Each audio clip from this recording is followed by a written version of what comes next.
Good morning, good morning, good morning, good morning mga kakaulay for today's video. At ito, morning break namin. 6 o'clock. Maagang duty at dito ngayon. Hindi na ako nag-break, naglalakad na lang ako. Bawal na din sa akin talaga yung mga coffee, mga pagkain na matatamis. At ito, habang nag-break, 30 minutes yung break sa umaga, yung maagang nagtrabaho, ito yung break 6 o'clock in the morning. At dito tayo nakisabay na lang sa break sa mga tao. Lakad-lakad lang muna, painit, exercise konti, habang break time pa. Yan lang muna ang kuha natin, yung kaganapan natin sa araw na ngayon. Ito lang muna yung kuha natin. Hindi tayo nag-break, hindi tayo na umiinom ng coffee or ano man, kasi alam na, konting adjust na sa mga kinakain. Alam nyo na, basta magkaedad na, marami nang pinagpabawal sa pagkain. At dito, konting adjustment sa mga lifestyle na kuha natin sa buhay. Habang nagbe-break, lakad, painit, kuha muna sa labas, ganun. Pagkatapos naman ng break natin, diretso na muna tayo sa production kasi may origin na gawang sample. May pa-approve tayo na sample. Dalawang kulay lang naman, simpleng kulay lang naman yung for approval ngayon this morning. Yan ang unahin natin, bago tayo pumasok sa laboratory. Unahin muna natin yung ipa-approve pagkatapos ng break natin. At ito, yan, papasok na ako sa production. At ito na, umpisahan ko na yung main green lang, parang combination siya sa main green. At isa ding blue combination. Yun lang ginawa ko ngayon. Minadali ang sample na kailangan ipa-approve.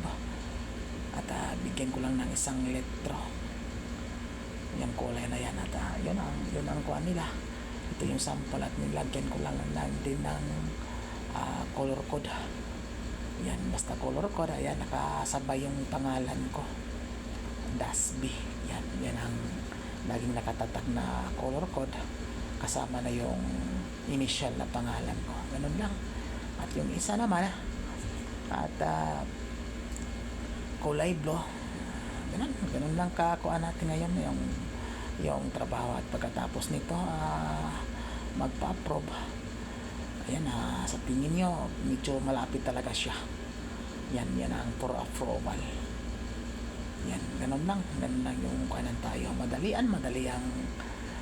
ang gawa ng kulay for approval. At yan, ready for approval na yan. Sticker po yan yung ginagayahan. At sa atin ginawa, the original na pintura na. Yan, sa tingin ko approved talaga yan. Sobrang lapit ng kulay talaga. Yung in-spray ko doon sa kahoy. Yan ako ang for approval nila. Yan. Okay na yan. Nasa 98-99% na yan talaga. Sticker naman yung pinagbasihan. At kinambert natin sa pintura, original pintura. Polyurethane po ang gusto nilang gamitin. At ito, binigyan natin ng hostisya. At ang itong isa, kulay blue. Yan. Hindi ko na lang siya in-spray. Yung customer naghintay at siya na mismo ang nag-approve at okay na daw. Yan, all goods na. Yan na ang madali ang approval ngayon, sa araw, sa umaga. At pagkatapos niya, balik na naman ako sa laboratory at may konting gawan, i-develop na kulay, galing pa din sa customer. Ganun lang yung routine ko. Production, laboratory, opisina. Ganun lang ang kuwan ko sa trabaho.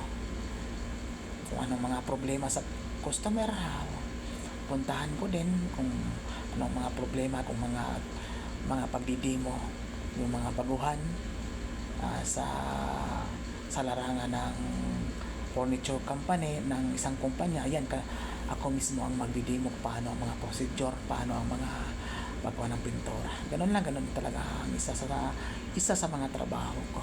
Nakapokus sa akin yung nasa field. Ako yung mga bahala sa mga customer, mga problema, mga pagdidemo sa mga customer, mga proseso. Ganun lang ang bilang isang color technician dito sa ibang bansa, bilang isang color technician sa isang kampanya ng pintura. Thank you for watching.